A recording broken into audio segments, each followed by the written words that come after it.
सबको जय मसीह की। मैं परमेश्वर का धन्यवाद देता हूँ। प्रभु ने एक बार फिर हमको अपनी उपस्थिति में आने का एक मौका दिया। आइए हम प्रार्थना करते हैं, प्रार्थना करके शुरू करते हैं। स्वर्ग के पिता प्रभु जी, हम आपको धन्यवाद देते हैं प्रभु जी। एक बार फिर हम प्रत्येक को इकट्ठा होने का आपने एक मौका दिया प्रभु, आपका वचन सीखने के लिए परमेश्वर, जो आप हमें अवसर दे रहे हैं प्रभु, इसलिए हम आपको धन्यवाद देते हैं प्रभु जी। विनम्रता के साथ प्रभु हम आपके चरणों में हम आते हैं प्रभु, आपके वचन को सीखने के लिए, समझने के लिए प्रभु, हम एक एक को आप सहायता करें प्रभु। ना सिर्फ सुनने वाले बने प्रभु, इस वचन के अनुसार चलने के लिए प्रभु, हम नलायकों पर आपका अनुग्रह होने पाए प्रभु जी। हम एक एक के हृदय को तैयार कर प्रभु, शुद्ध पवित्र कर प्रभु, हर एक रोकने वाली बातें प्रभु दूर होने पाए प्रभु। आपका अनुग्रह चाहते हैं परमेश्वर। सब बातों को हम आपके हाथ में सौंपते हैं। आपकी अगुवाई हम शुरू से लेकर आखिरी तक चाहते हैं। सर आदर और महिमा केवल हम आपको देते हैं। प्रार्थना प्रभु यीशु मसीह के नाम से मांगते हैं, आमीन।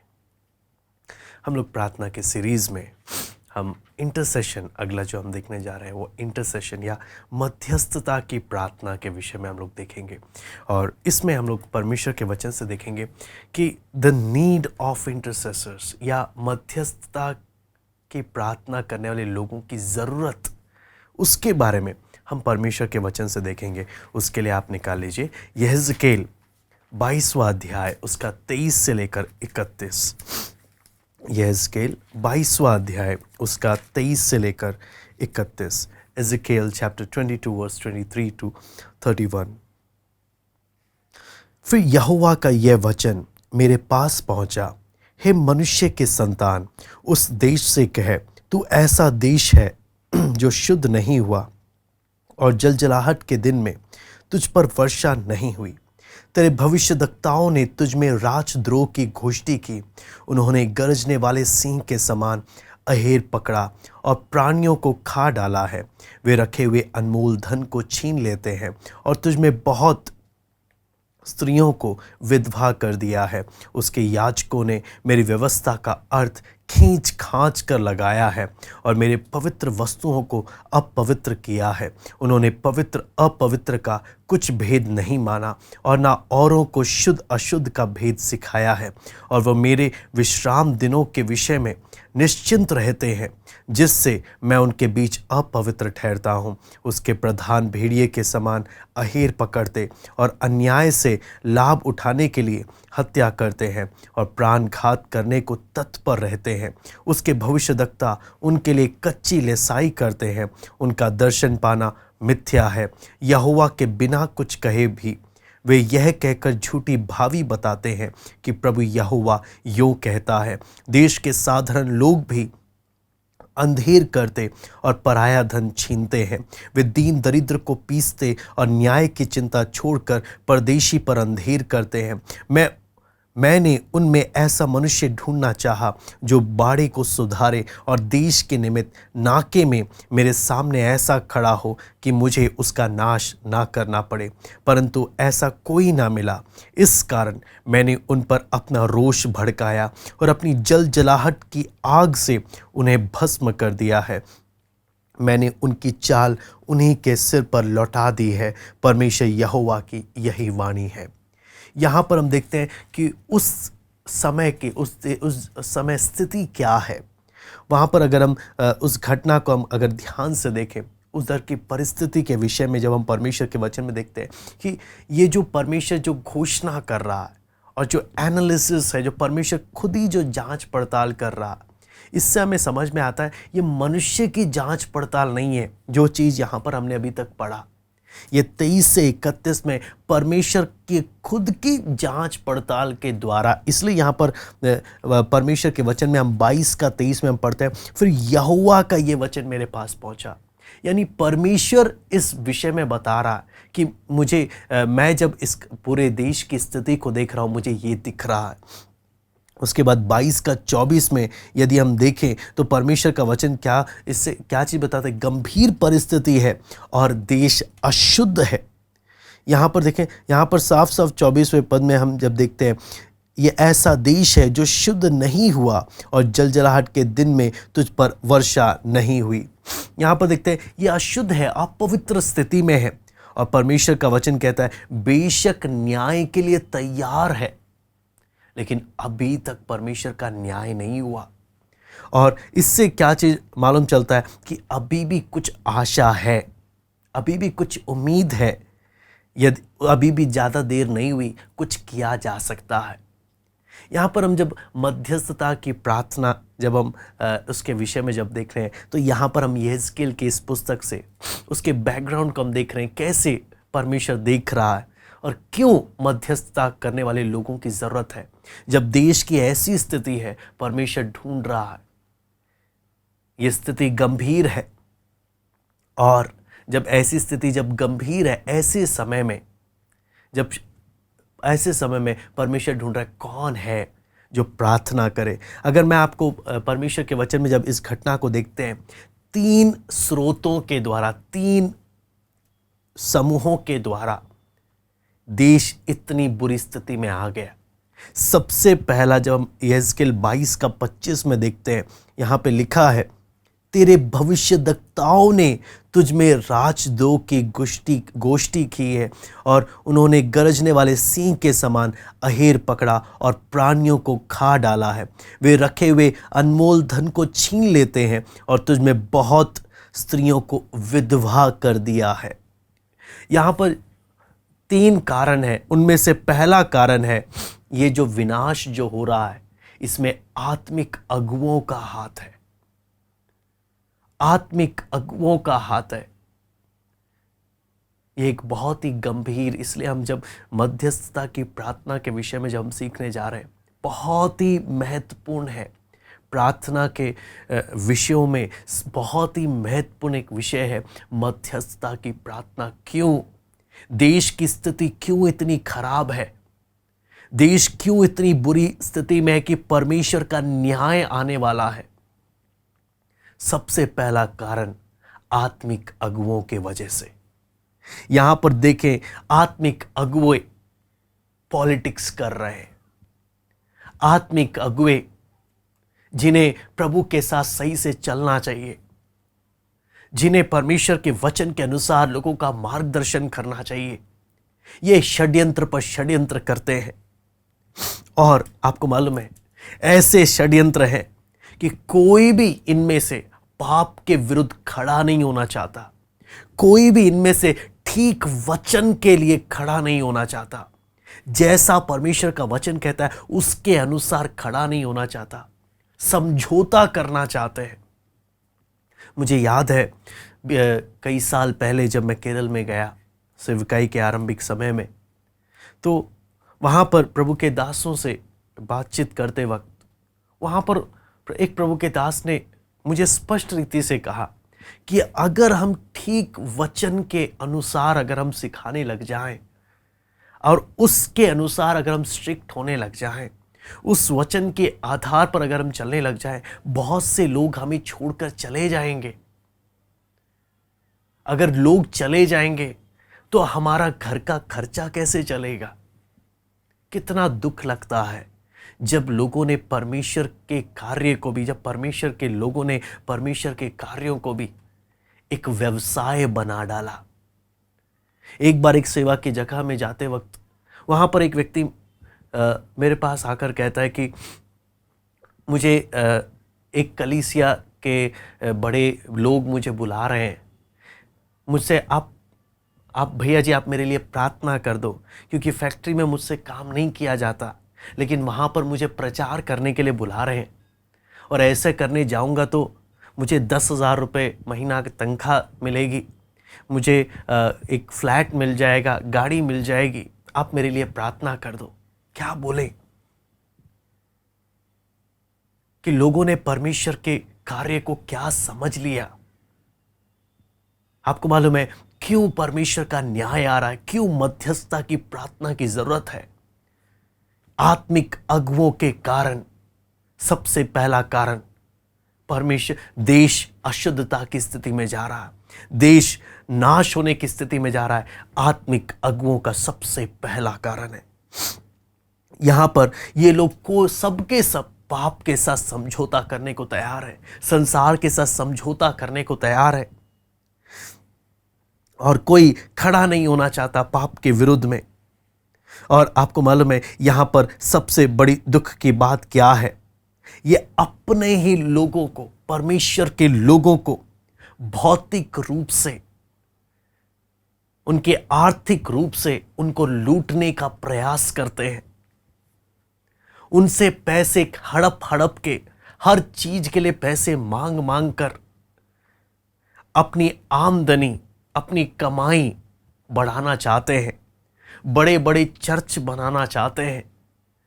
चर्च बोलने का मतलब, असली में जो चर्च बोलने का मतलब क्या है? असली में जो चर्च, जो शब्द है, जिस शब्द से आया है इब्रानी में, उसका असली अर्थ है एक्लीसिया, यानी जिसका अर्थ है बुलाए गए लोग, चुने हुए लोग, जिसे परमेश्वर ने चुनकर अलग किया। चर्च का यह अर्थ नहीं कि बड़ी बड़ी बिल्डिंगें बने, लेकिन लोगों से पैसा हड़प हड़प कर इन्होंने बड़ी बड़ी बिल्डिंगें बनाना स्टार्ट कर दिया। और पापियों को, लोगों को उनके पाप बताने के बजाय, लोगों को उनकी कमियां बोलने के बजाय उनके पेट थपथपाने लगे। उनके पेट थपथपाकर उनको नरक की ओर लेकर जा रहे हैं। कई लोग हैं जिन्हें वचन सीखने से मतलब नहीं है, प्रभु के साथ चलने से मतलब नहीं है, पैसा देना है, पैसा दे दें प्रभु के दासों के हाथ में, उनका मुंह बंद कर दें। और कई ऐसे प्रभु के दास लोग हैं जो पैसा लेकर उनका मुंह बंद हो जाता है। क्यों? इन्हीं के द्वारा मेरा घर का खर्चा चलता है, अगर मैं इनको कुछ बोल दूंगा इनको बुरा लग जाएगा, इनको बुरा लग जाएगा तो मेरा आमदनी, मेरी कमाई का जरिया बंद हो जाएगा।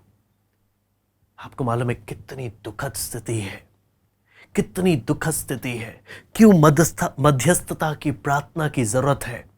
देश इसलिए बर्बाद हो रहा है क्योंकि आत्मिक अगुवे इसे बर्बाद कर रहे हैं। जिनको इसलिए उनसे पैसा ये ले लेकर, लोगों से पैसा ले लेकर अपनी सुख विलास में जीवन बिता रहे हैं। वहीं कलीसिया में लोगों, वहीं समाज में, कलीसिया में इतने ऐसे जरूरतमंद लोग होंगे जिनकी मूलभूत आवश्यकताएं पूरी नहीं हो रही होंगी, लेकिन उन पर कोई ध्यान देने को तैयार नहीं है। उनको सिर्फ क्या बोलते हैं? प्रभु पर विश्वास करो। विश्वास कर्म बिना व्यर्थ है। यदि याकूब की पत्री भी बोलता है, यदि दिखता है तुझे, अगर तू सहायता नहीं करता और बस बातें बोलता है, तो तेरा विश्वास व्यर्थ है। आपको मालूम है यह परिस्थिति, इसके कारण देश विनाश हो रहा है। दूसरी स्थिति जब हम देखते हैं, विश्वासियों के कारण देश नाश हो रहा है, देश पर परमेश्वर का न्याय आ रहा है। उसका 22 का 26 में पढ़ना चाहूंगा। उसके याजकों ने मेरी व्यवस्था को खींच खांच कर लगाया और मेरे पवित्र वस्तुओं को अपवित्र किया है।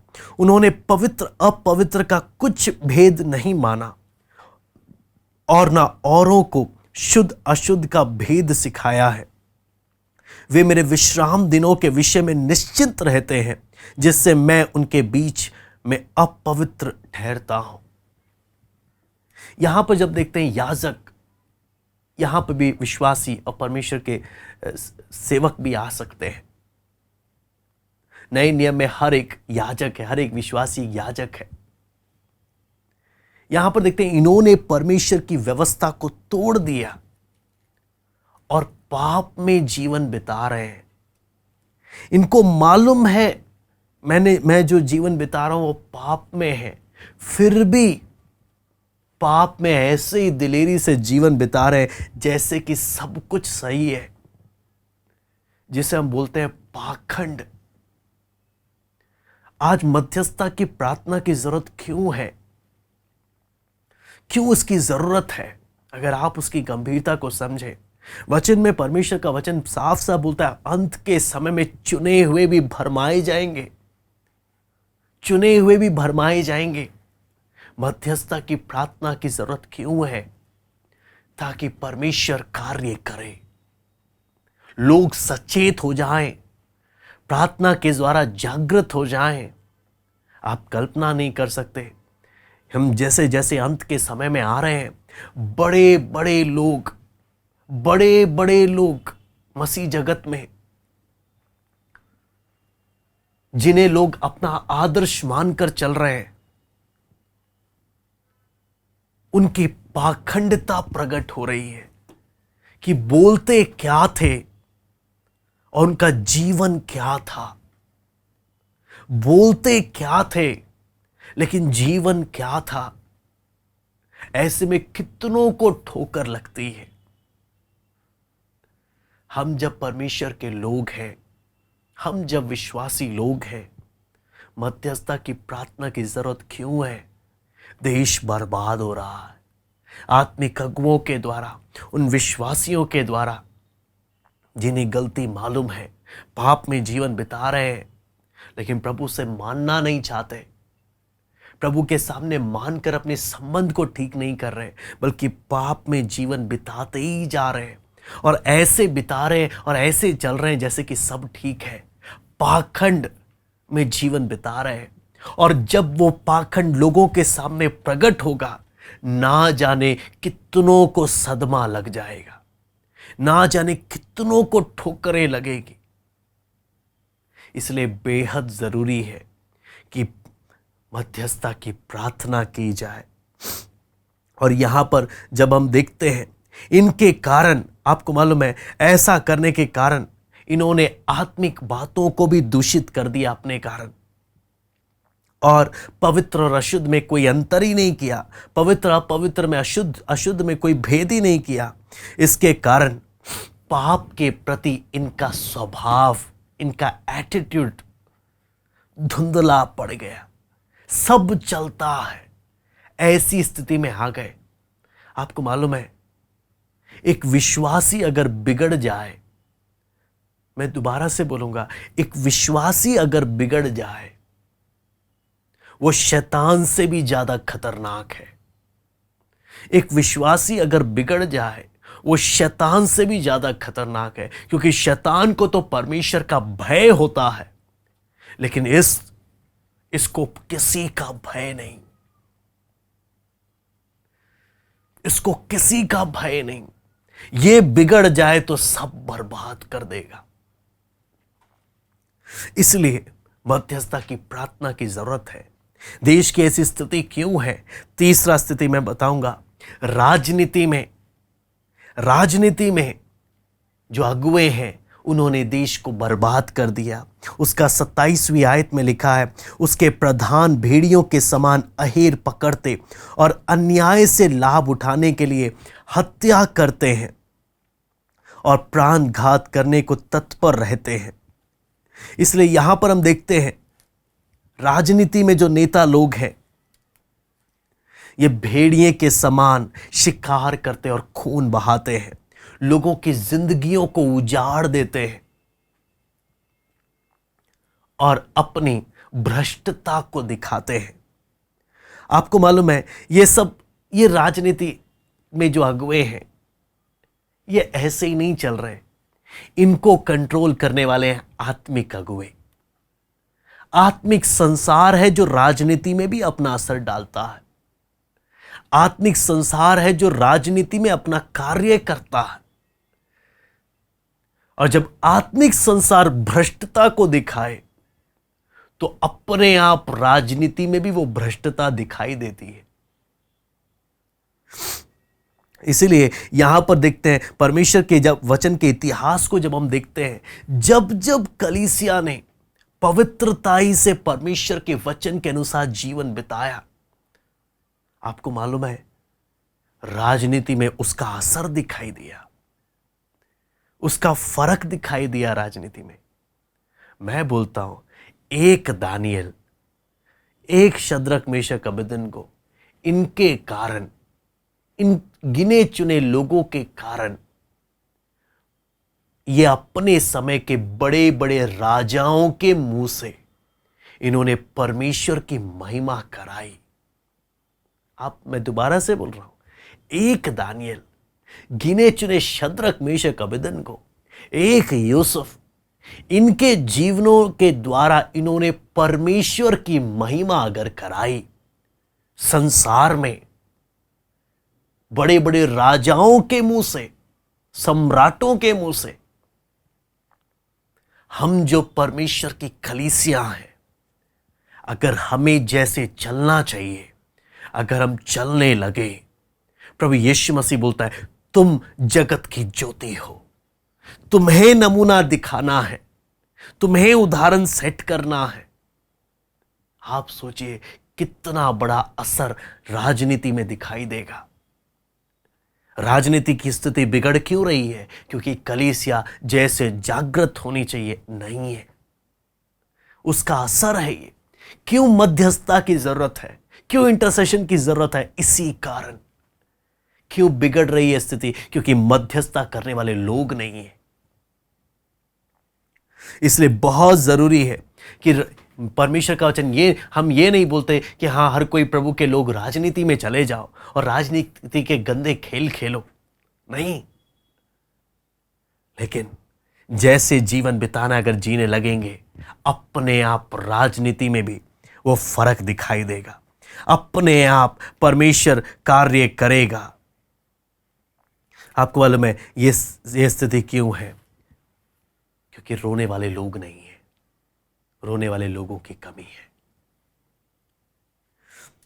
असली स्थिति के बारे में अगर हम यहेजकेल 22 का 28 और 29 पढ़े, उसके भविष्यद्वक्ता उनके लिए कच्ची लिसाई करते हैं, उनका दर्शन पाना मिथ्या है। यहोवा के बिना कुछ कहे भी वे ये कहकर झूठी भावी बताते हैं कि प्रभु यहोवा यों कहता है। देश के साधारण लोग भी अंधेर करते और पराया धन छीनते हैं। वे दीन दरिद्र को पीसते और न्याय की चिंता छोड़कर परदेशी पर अंधेर करते हैं। यहां पर हम देखते हैं नबी लोग कर क्या रहे हैं? व्हाइट वॉश का काम कर रहे हैं। लोगों को मन फिराने के लिए बोलने के बजाय, जब नबी हम बोलते हैं, ये परमेश्वर के मुख है, ये परमेश्वर की आवाज है, जिन्हें लोगों को मन फिराने के लिए बोलना चाहिए, जिन्हें परमेश्वर के लोगों को मन फिराने के लिए बोलना चाहिए। आज स्थिति क्या है? ये इनसे अपना धन, अपने लिए धन इकट्ठा करने के लिए लगे हैं। आपको मालूम है आज की स्थिति अगर देखें, जो धनवान नौजवान व्यक्ति जो यीशु के पास आया, यीशु ने ऐसी बातें कही कि वो उल्टा लौट गया। लेकिन आज स्थिति ऐसी है कि अगर धनवान नौजवान देखेंगे, लोग उसके धन को देखकर क्या बोलेंगे? आ जाओ, आप यहां के बड़े एल्डर, पास्टर, बड़े व्यक्ति बन जाओ। क्यों? आपके द्वारा हमारा बहुत फायदा होगा। आपको मालूम है कई लोग शमोन जादूगर के समान, जो पवित्र आत्मा खरीदने के लिए आया था, बहुत से लोग कलीसिया में पोस्ट खरीदने के लिए आते हैं। हम आपको जी भर के पैसा देंगे, ये सेवा, ये सेवकाई मेरे नाम कर दो। कई लोगों का इंटेंशन ऐसा होता है, हम आपको खूब पैसा देंगे, हम आपको खूब ये देंगे। कितना दुख लगता है, इंसान कितना गिर गया, भ्रष्टता की सीमा। हर चीज में मुझे अपना नाम करना है, ये मेरी सेवा है।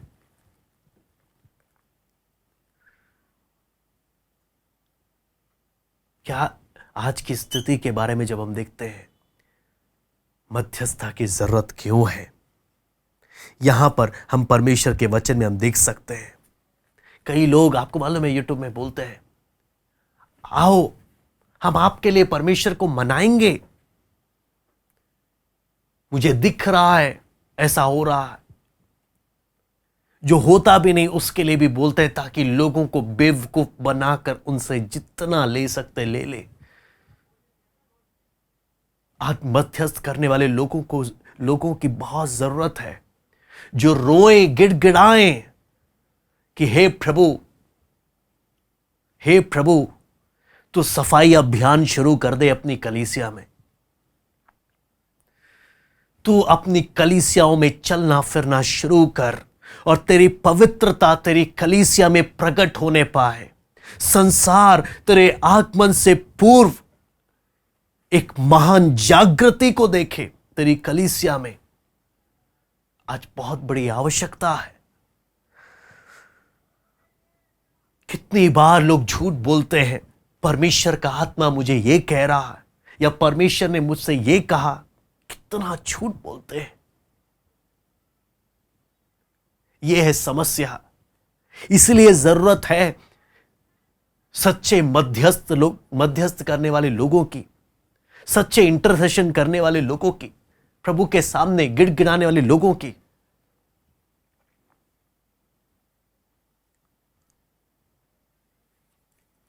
इनके कारण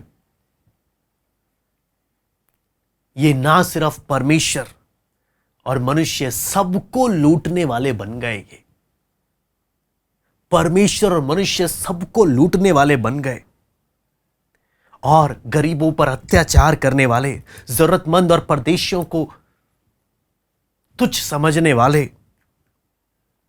ऐसी स्थिति के कारण परमेश्वर का न्याय आ रहा है,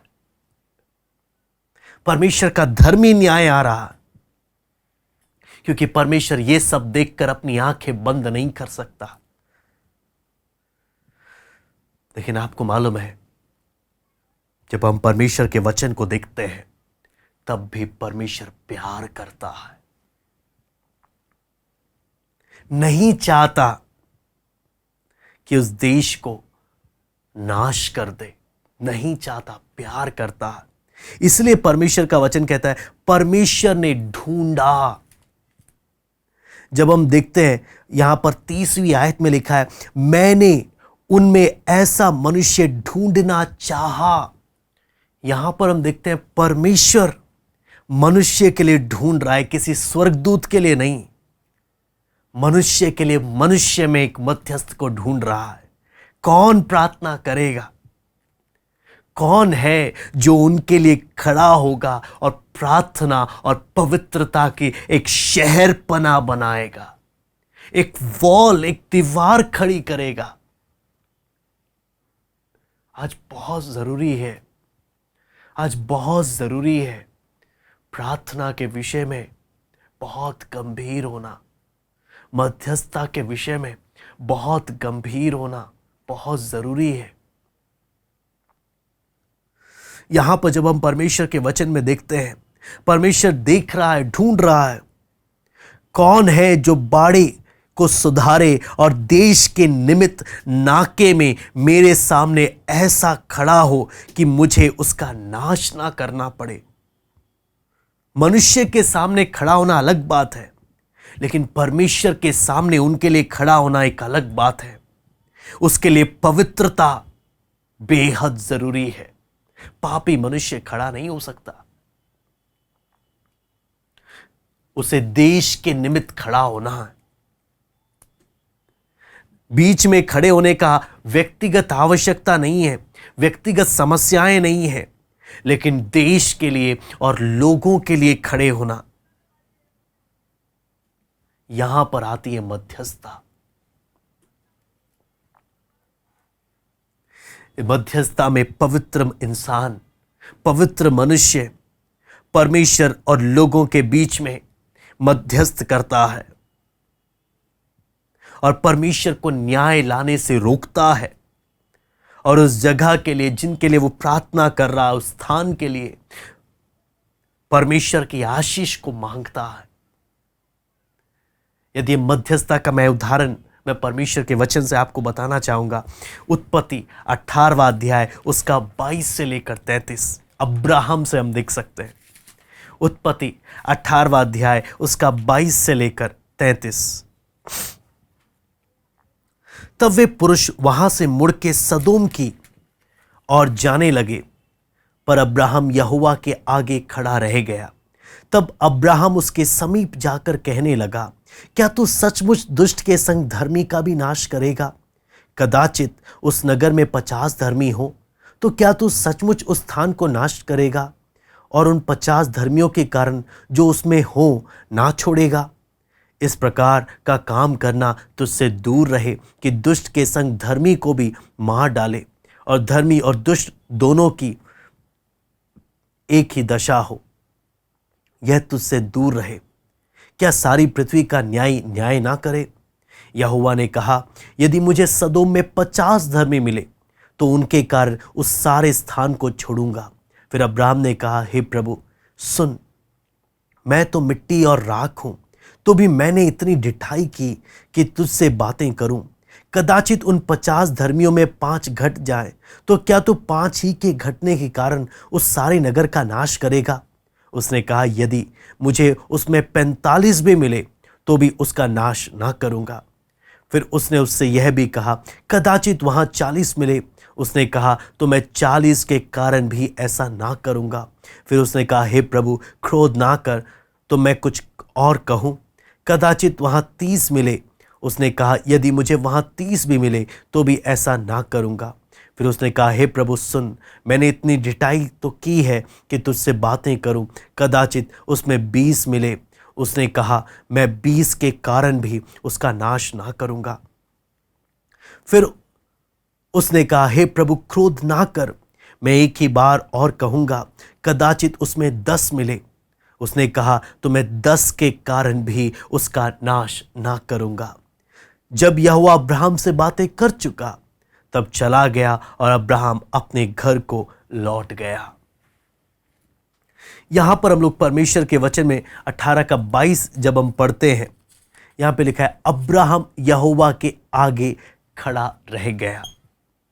यहां पर देखते हैं अब्राहम परमेश्वर के सामने खड़ा है, धीरज के साथ खड़ा है, इंतजार कर रहा है, जल्दबाजी में नहीं है, क्योंकि कोई भी मध्यस्थ करने वाला जल्दबाजी नहीं दिखाता।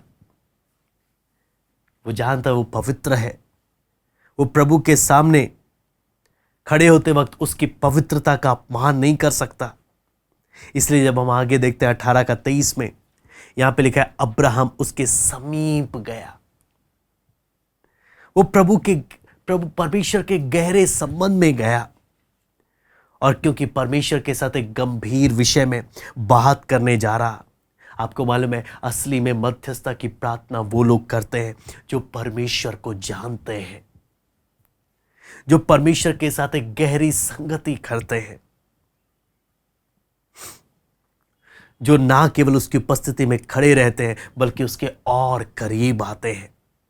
अब्राहम परमेश्वर का दिल जानता था, इसलिए प्रभु ने उससे कहा, अब 18 का 21, इसलिए परमेश्वर क्या कहता है, इसलिए मैं उतर कर देखूंगा कि उसकी जैसी चिल्लाहट मेरे कान तक पहुंची है, उन्होंने ठीक वैसा ही काम किया है कि नहीं, और ना किया हो तो मैं उसे जान लूंगा। अब्राहम समझ गया, जो परमेश्वर बोलता है मैं जान लूंगा, इसका मतलब बहुत ही गंभीर विषय है,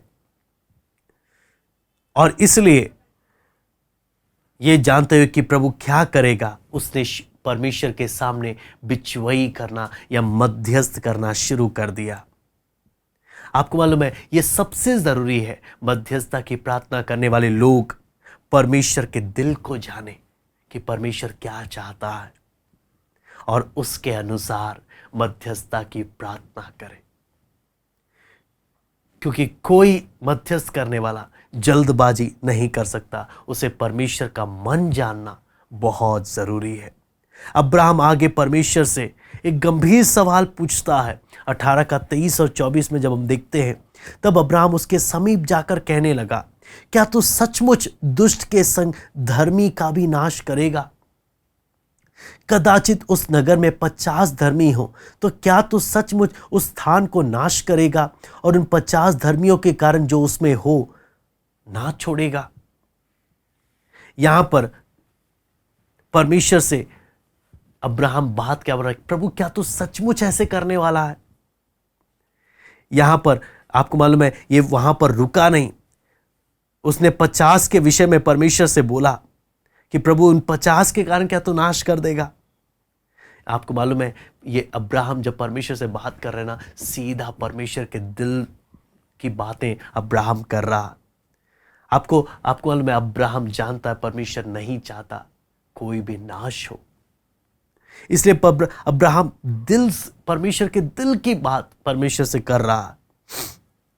और आपको मालूम है, परमेश्वर का जवाब पाए बिना अब्राहम सीधा उसके 25वीं आयत को जब हम पढ़ते हैं, बोलना शुरू हो गया, इस प्रकार का काम करना हे प्रभु तुझसे दूर रहे, कि दुष्ट के संग धर्मी को भी मार डाले और धर्मी और दुष्ट दोनों की एक ही दशा हो। यह तुझसे दूर रहे, क्या सारी पृथ्वी का न्याय ना करे। यहां पर हम देखते हैं अब्राहम खुद परमेश्वर से कुछ बातें यहां पर कर रहा, परमेश्वर से न्याय की बातें कर रहा। आपको मालूम है परमेश्वर उसकी बातों को मानते हुए अब्राहम से कहता है, ठीक है, जैसे तू बोलेगा मैं वैसे करने को तैयार हूं। आपको मालूम है ऐसे करते करते 40, 30, 20, 10 तक आ गया। 10 तक आने के बाद अब्राहम रुका।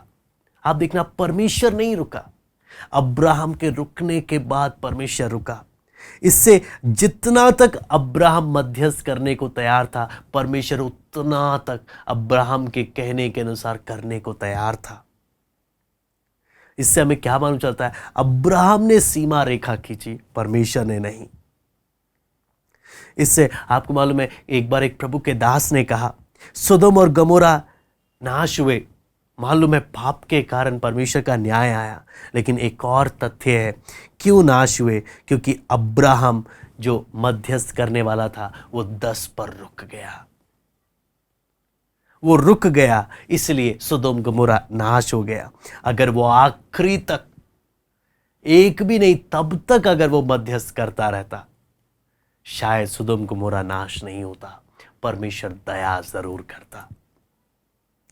आगे जब हम देखते हैं परमेश्वर के वचन में इसके आगे की बात को, परमेश्वर के वचन में यहां पर हमें देखते हैं परमेश्वर यहेजकेल 22 का 30 में क्या बात बोलता है। कितनी एक सबसे बड़ी दुख की बात यहेजकेल 22 का 30 में हमें पढ़ने को मिलती है मध्यस्थता के विषय में। मैंने उनमें ऐसा मनुष्य ढूंढना चाहा जो बाड़े को सुधारे और देश के निमित्त नाके में मेरे सामने ऐसा खड़ा हो कि मुझे उसका नाश ना करना पड़े, परंतु ऐसा कोई ना मिला। आपको मालूम है प्रार्थना करने वाले बहुत लोग हैं, लेकिन मध्यस्थ की प्रार्थना करने वाले बहुत नहीं है। परमेश्वर ढूंढ रहा है कौन मध्यस्थता की प्रार्थना करेगा, और वचन बोलता है परमेश्वर जब ढूंढ रहा है, परमेश्वर को कोई नहीं मिला। एक बहुत ही एक गंभीर विषय है, बहुत ही एक गंभीर विषय है। यशाया 59 का 15 और 16 भी मैं पढ़ना चाहूंगा। Isaiah chapter 59 verse 15 and 16।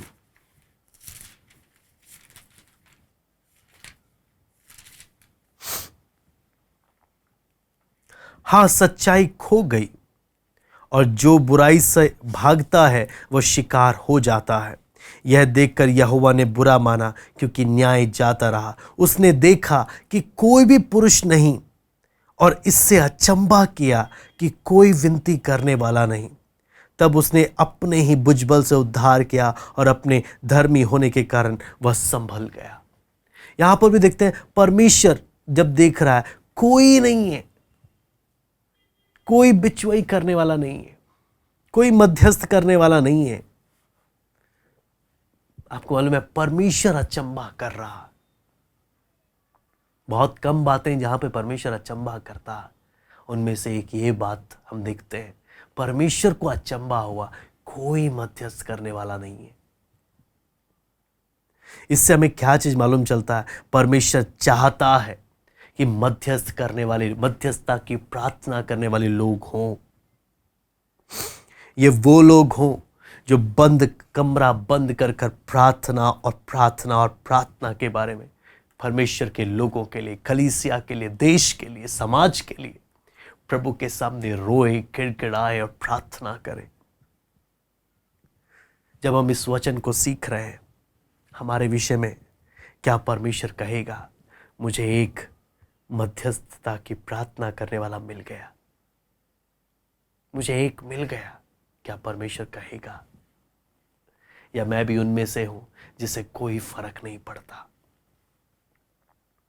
बहुत आसान है आलोचना करना या लोगों की कमी पर उंगली उठाना, लेकिन बहुत बहुत बड़ी साहस और बहुत दिलेरी की बात आती है जब मध्यस्थता की प्रार्थना के लिए लोग कमर कसते हैं।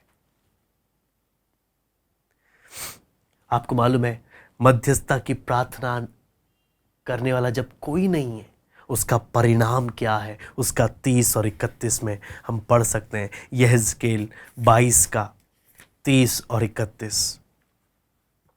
मैंने उनमें ऐसा मनुष्य ढूंढना चाहा जो बाड़े को सुधारे और देश के निमित्त नाके में मेरे सामने ऐसा खड़ा हो कि मुझे उसका नाश ना करना पड़े, परंतु ऐसा कोई ना मिला। इस कारण मैंने उन पर अपना रोष भड़काया और अपनी जलजलाहट की आग से उन्हें भस्म कर दिया। मैंने उनकी चाल उन्हीं के सिर पर लौटा दी है। परमेश्वर यहोवा की वाणी यही है। यहां पर देखते हैं, जब कोई ना मिला, परमेश्वर का न्याय वहां पर आया, क्योंकि एक मनुष्य भी नहीं है।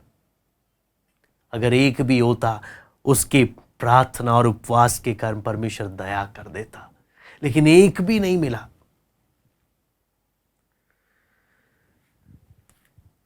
यहां पर हमारी प्रार्थना क्या होनी चाहिए? प्रभु, तू ऐसे मध्यस्थ करने वाले लोगों को तू खड़ा कर,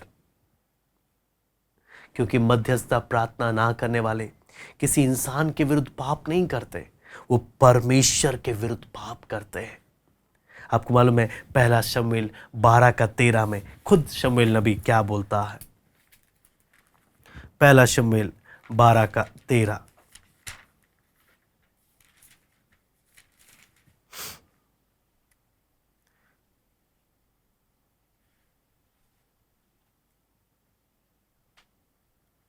बारह का 23, माफ कीजिएगा, पहला शमूएल 12 का 23। फिर यह मुझसे दूर हो कि मैं तुम्हारे लिए प्रार्थना करना छोड़कर यहोवा के विरुद्ध पापी ठहरूं। मैं तो तुम्हें अच्छा और सीधा मार्ग दिखाता रहूंगा। मैं ऐसा पाप नहीं कर सकता, शमूएल खुद बोलता है। क्या कलीसिया के सभी लोग इस विषय की ऐसा कह सकते हैं कि मैं तुम्हारे लिए प्रार्थना ना कर कर परमेश्वर के विरुद्ध कैसे पाप कर दूं? एक एक के लिए जब आंसू बहाने लग जाए, कलीसिया में कितने नौजवान हैं, कितने बच्चे हैं, कितने बड़े हैं, कितने परिवार हैं, जब प्रार्थना करने वाले नहीं होते, शैतान बर्बाद करने की ताक में लगा है।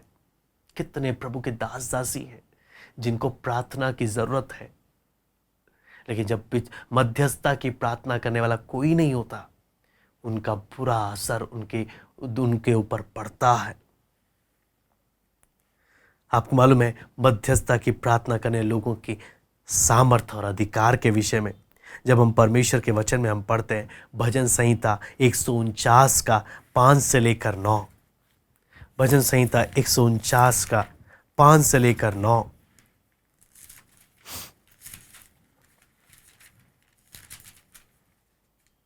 भक्त लोग महिमा के कारण प्रफुल्लित हों और अपने बिछोने पर भी पड़े पड़े जय जयकार करें। उनके कंठ से परमेश्वर की प्रशंसा हो और उनके हाथों में दो धारी तलवारें रहें, और कि वे जाति जाति से पलटा ले सकें, राज्य राज्य के लोगों को ताड़ना दें और उनके राजाओं को सांकलों से और उनके प्रतिष्ठित पुरुषों को लोहे की बेड़ियों से जकड़ रखें और उनको ठहराया हुआ दंड दें। उसके सब भक्तों की ऐसी ही प्रतिष्ठा होगी। यहाँ की स्तुति करो।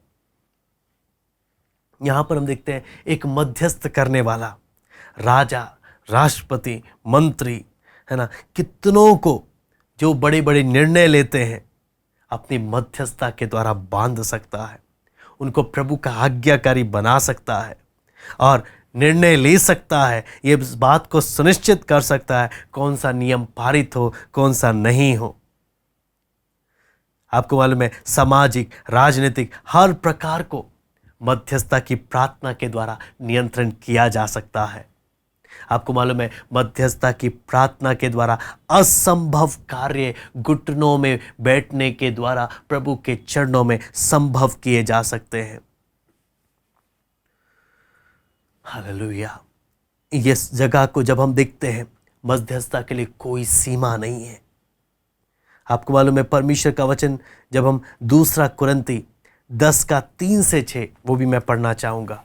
दूसरा कुरिन्ती 10:3-6। क्योंकि यद्यपि हम शरीर में चलते फिरते हैं तो भी शरीर के अनुसार नहीं लड़ते, क्योंकि हमारी लड़ाई के हथियार शारीरिक नहीं पर गरों को धा देने के लिए परमेश्वर के द्वारा सामर्थ्य हैं।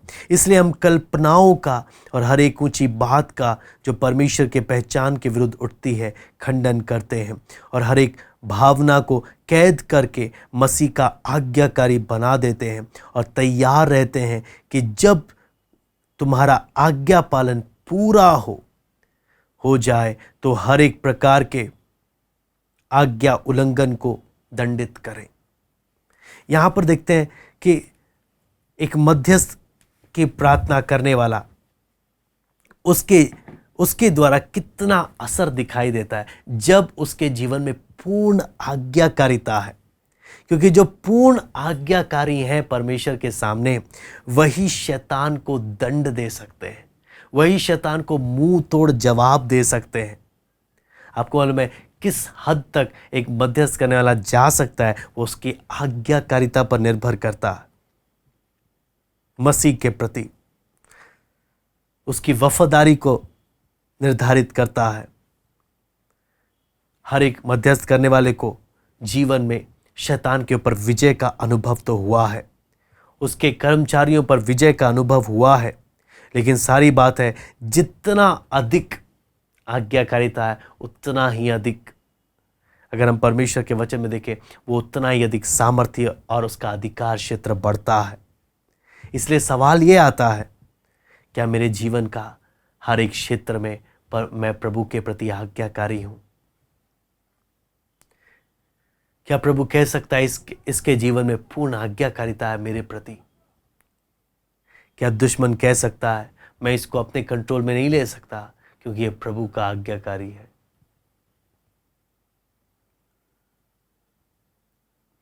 एक बहुत ही महत्वपूर्ण बात है, क्योंकि जहां अनाज्ञाकारिता आ जाती है, शैतान पर का अधिकार समाप्त होने लगता है, उसके ऊपर की सामर्थ खत्म होने लगती है। इसलिए बहुत ज़रूरी है कि क्या मैं प्रभु के सामने बेशर्त आज्ञाकारी बनने के लिए तैयार हूं। आपको मालूम है एक बार की घटना थी, एक बहन, परमेश्वर ने उसको बोला 5 साल तक हर शुक्रवार को प्रार्थना करना है कलीसिया में जागृति के लिए। वो हर 5 साल तक हर शुक्रवार प्रार्थना किया करते थे। 5 साल कब बीत गए उसे पता नहीं चला, और उसके अगले शुक्रवार को जब वो प्रार्थना के लिए आई, उसको कोई बोझ महसूस नहीं हुआ, तो वापस चले गए।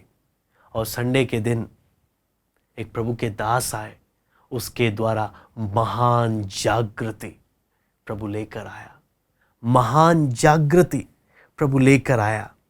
इससे हम क्या चीज देख सकते हैं? पूरे शहर में जागृति आई कि जो परमेश्वर के सामने मध्यस्थता की प्रार्थना करते हैं वो खाली हाथ नहीं लौटते, परमेश्वर उनको जरूर जवाब देता है। आगे जब हम परमेश्वर के वचन को जब हम देखते हैं,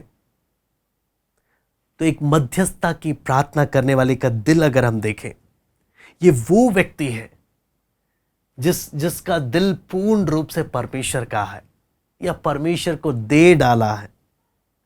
वो एक ही लक्ष्य है उसका, वो है मध्यस्थता की प्रार्थना। और वो परमेश्वर को इतना प्रेम करता है जितना कह नहीं सकते, इतना वो परमेश्वर को प्रेम करता है। और इतना जितना वो प्रेम करता है, और जिनके लिए वो मध्यस्थता की प्रार्थना कर रहा है, उतना ही अधिक उनसे भी प्रेम करता है। और आपको मालूम है परमेश्वर ये विशेष प्रेम परमेश्वर ही उन लोगों को देता है जो उसकी आज्ञा को मानते हैं। मूसा जो एक महान मध्यस्थता की प्रार्थना करने वाला था, उनका एक उदाहरण मैं बताना चाहूंगा। निर्गमन 32 का 31 और 32। निर्गमन 32 का 31 और 32।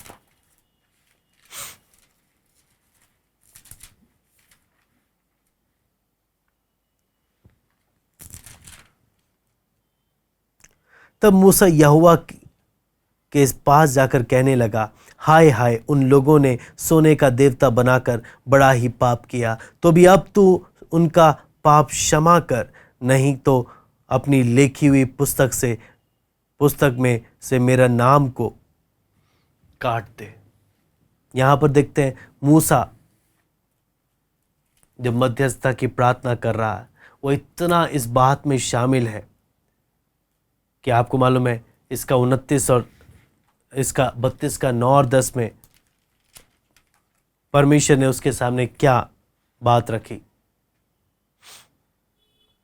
फिर यहोवा ने मूसा से कहा, मैंने इन लोगों को देखा और सुन, वे हठीले हैं। अब मुझे मत रोक। मेरा कोप उन पर भड़क उठा है, जिससे मैं उन्हें भस्म करूं, परंतु तुझसे एक बड़ी जाति बनाऊंगा। यहां पर परमेश्वर जब ऐसा बोल रहा है, मूसा ने इस बात को साफ नकार दिया। उसने उपवास किया और आपको मालूम है परमेश्वर के सामने जब मध्यस्थ किया। इसलिए व्यवस्था विवरण इस बात को समझने के लिए व्यवस्था विवरण 9 का 18 से 19। तब तुम्हारे उस महापाप के कारण जिसे करके तुमने यहोवा की दृष्टि में बुराई की और उसे रिस दिलाई थी, मैं यहोवा के सामने मुंह के बल गिर पड़ा और पहले के समान अर्थात 40 दिन और 40 रात तक ना तो रोटी खाई और ना पानी पिया।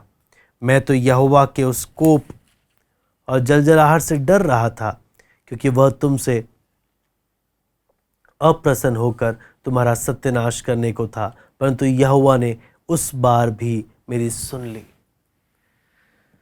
यहां पर जब हम देखते हैं मूसा बोलता है, उस टाइम भी परमेश्वर ने मेरी सुन ली, क्योंकि मूसा अनंत काल के लिए खुद को विनाश करने को तैयार था, लेकिन परमेश्वर ने उस पर एक बोझ दिया, जिसके कारण वो प्रार्थना कर रहा, परमेश्वर के सामने वो मध्यस्थ कर रहा। यहां पर आगे हम परमेश्वर के वचन में सबसे बड़ी बात मूसा के विषय में भी जब देखते हैं कि प्रभु या तो तू उनको बचा या तो मेरा नाम जो काट दे, उसमें हम क्या देख सकते हैं कि इतना ज़्यादा प्रेम जो परमेश्वर ने दिया। यही प्रेम की ज़रूरत है, यही मध्यस्थ, इसी प्रकार के मध्यस्थ करने वाले लोगों की ज़रूरत है आज कलीसिया में, जिसके विषय में पौलुस रोमी की पुस्तक 9वां अध्याय उसका 2 और 3 पढ़ना चाहूँगा मैं। रोमी 9 का 2 और 3 कि मुझे बड़ा शोक है और मेरा मन सदा दुखता रहता है, क्योंकि मैं यहाँ तक चाहता था कि अपने भाइयों के लिए जो शरीर के भाव से मेरे कुटुंबी हैं, स्वयं ही मसीह से शापित हो जाता। यहाँ पर भी कितना बड़ा शोक, दुख पौलुस बयान कर रहा है। एक सच्चा मध्यस्थ ही ऐसे दुखों को अनुभव कर सकता है। यहाँ पर जब देखते हैं, ये कोई बाहरी हल्का आनंद नहीं संसार के सुख के विषय में, बल्कि यहाँ पर जब हम देखते हैं एक दुख है, प्रभु तू दया कर। यहाँ पर जब हम प्रार्थना के बारे में देखते हैं, क्या हमें वो दुख महसूस होता है? क्या वो दुख ऐसा दुख जो पौलुस अनुभव कर रहा था? क्या आप मसीह के संग मध्यस्थता के विद्यालय में आपने अपना नाम लिखवाया है? क्योंकि मध्यस्थता की प्रार्थना भी एक कला है। आपको मालूम है, यशाया 62 का 5 से 7 में पढ़ना चाहूंगा। यशाया 62 का 5 से 7।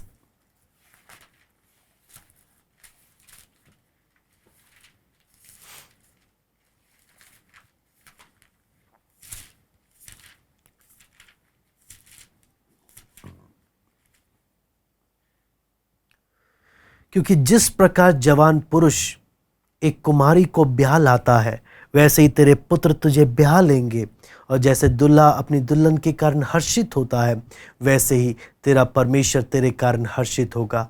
हे यरूशलेम, मैंने तेरी शहरपनाह पर पहरुए बिठाए हैं, वे दिन रात कभी चुप ना रहेंगे। हे यहोवा को स्मरण करने वालों, चुप ना रहो, और जब तक वह यरूशलेम को स्थिर करके उसकी प्रशंसा पृथ्वी पर ना फैला दे, तब तक उसे भी चैन ना लेने दो। यहाँ पर हम देखते हैं मध्यस्थ करने वाले लोग कौन हैं। इन्हें परमेश्वर ने ठहराया है। ये परमेश्वर के साथ मल्लयुद्ध करते हैं और सारे दिन भर उसके साथ मल्लयुद्ध करते हैं, कुछ पलों के लिए नहीं। ये सारी रात मल्लयुद्ध करते हैं। ये सोने वालों में से नहीं है और ये कभी चुप नहीं रहते। ये विश्राम नहीं करते और जल्दी से थकते नहीं हैं। ये परमेश्वर की ओर लगे रहते हैं और परमेश्वर से विशेष सामर्थ को प्राप्त करते हैं। आपको मालूम है, मूसा ने इज़राइलियों को वो विशेष अनुभव जो परमेश्वर ने उनसे कहा था वो बताता है। उसके लिए मैं पढ़ना चाहूँगा व्यवस्था विवरण, ड्यूटेरोनॉमी, व्यवस्था विवरण की पुस्तक,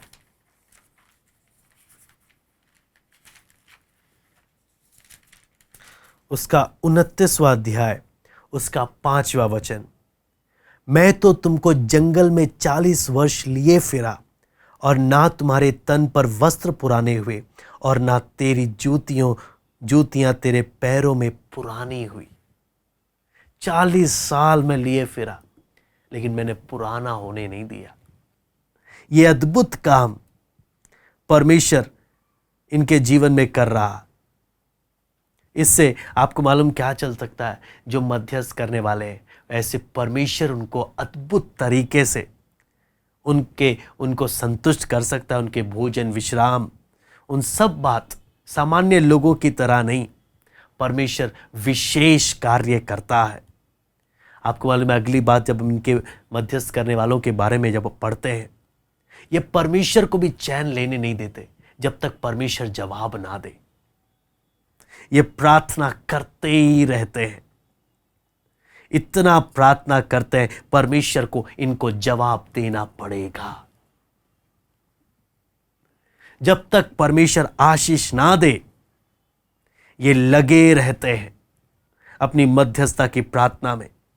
ये छोटी सी विजय मिलने पर चुप नहीं होते। ये महान कार्य करने के लिए, एक बड़े बड़े कार्य करने के लिए लगे रहते हैं। ये मध्यस्थ करने वाले वो लोग हैं जो परमेश्वर को उनके वायदे स्मरण कराते हैं। जैसे मूसा परमेश्वर से कहता है, उसके लिए निर्गमन 32 का 11 से 13 में पढ़ना चाहूंगा।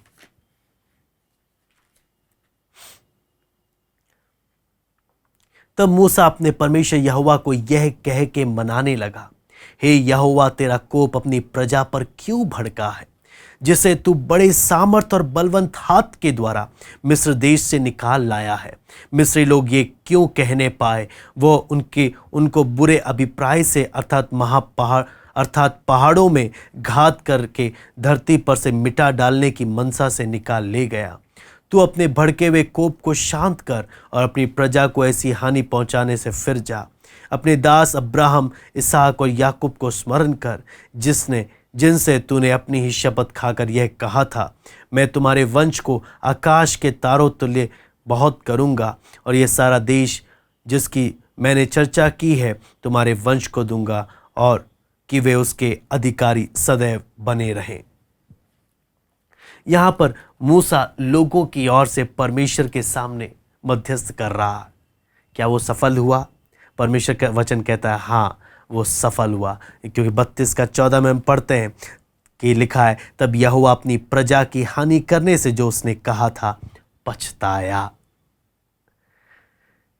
आपको मालूम है, वो सिर्फ एक बार नहीं, कितनी ही बार आपको मालूम है उसने ये कार्य किया। गिनती 14 का 11 और 12 भी मैं पढ़ना चाहूंगा।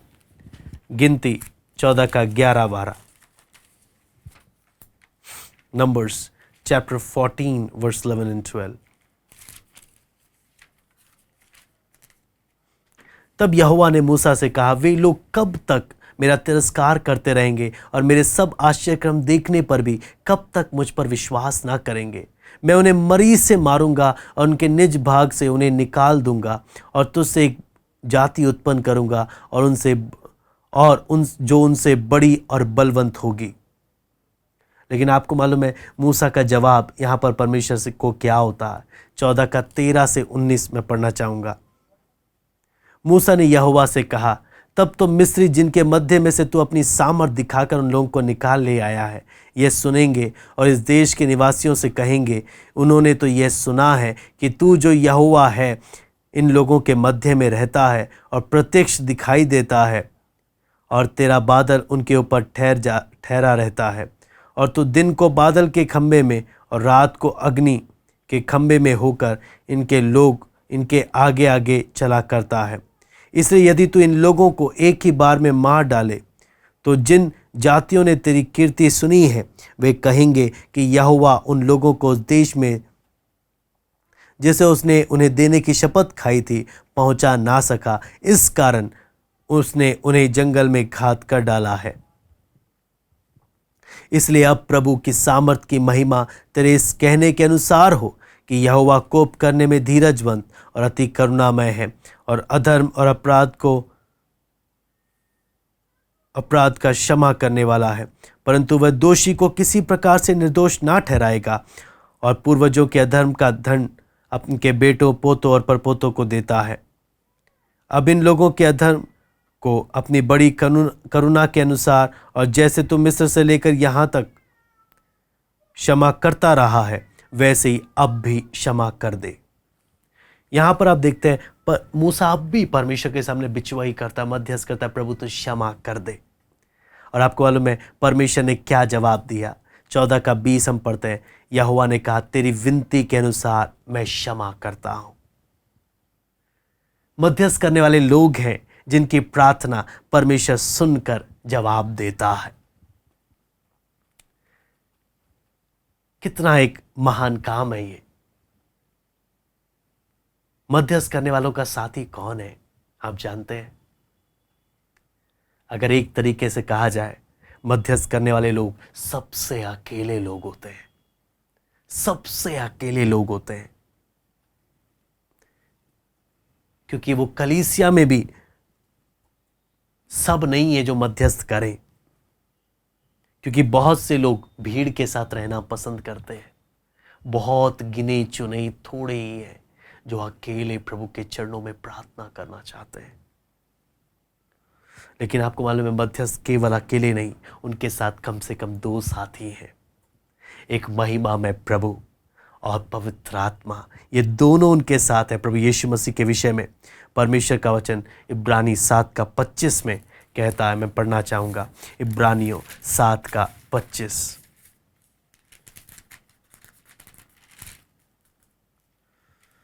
इसीलिए जो उसके द्वारा परमेश्वर के पास आते हैं वो उनका पूरा पूरा उद्धार कर सकता है, क्योंकि वह उनके लिए विनती करने को सर्वदा जीवित है।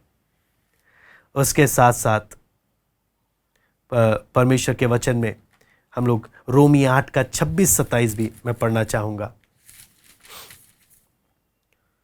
इसी रीति से आत्मा भी हमारी दुर्बलता में सहायता करता है, क्योंकि हम नहीं जानते कि प्रार्थना किस रीति से करना चाहिए, परंतु आत्मा आप ही ऐसी आहें भर भर कर जो बयान से बाहर है हमारे लिए विनती करता है। यहाँ पर प्रभु यीशु मसीह भी सिंहासन पर बैठकर अपना महत्वपूर्ण कार्य कर रहा है। वह अभी भी अपने लोगों के लिए मध्यस्थता का कार्य कर रहा, अपने लोगों के लिए बिचवई का कार्य कर रहा। वही काम आपको मालूम है हम भी कर रहे हैं। तो इस कार्य में हमारा साथी कौन है? प्रभु यीशु मसीह खुद है। इसलिए आप हमेशा समझना आप अकेले नहीं हैं, पवित्र आत्मा आपके साथ है, प्रभु यीशु मसीह आपके साथ है। और ऐसे 2 साथियों के द्वारा हम इस मध्यस्थता के कार्य में हम आगे बढ़ते रहे। ये बहुत जरूरी एक विषय है। हमने इस विषय की एक झलक देखी है कि मध्यस्थता क्यों जरूरी है।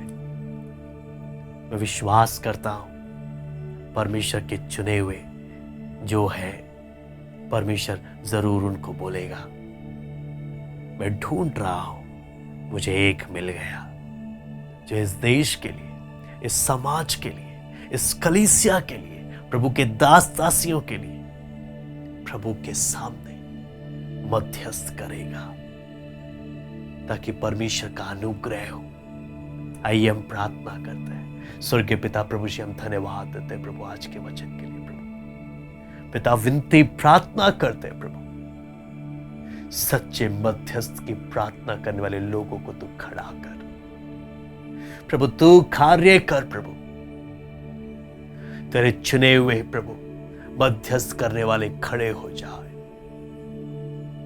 तेरी महान जागृति प्रभु इन अंतिम समयों में प्रभु होने दे पिता। धन्यवाद देते सभी बातों के लिए प्रभु। इन वचनों को समझने के लिए आप सहायता करें, एक एक से बातें करें। सर आदर महिमा केवल हम आपको देते हैं। प्रार्थना प्रभु यीशु मसीह के नाम से हम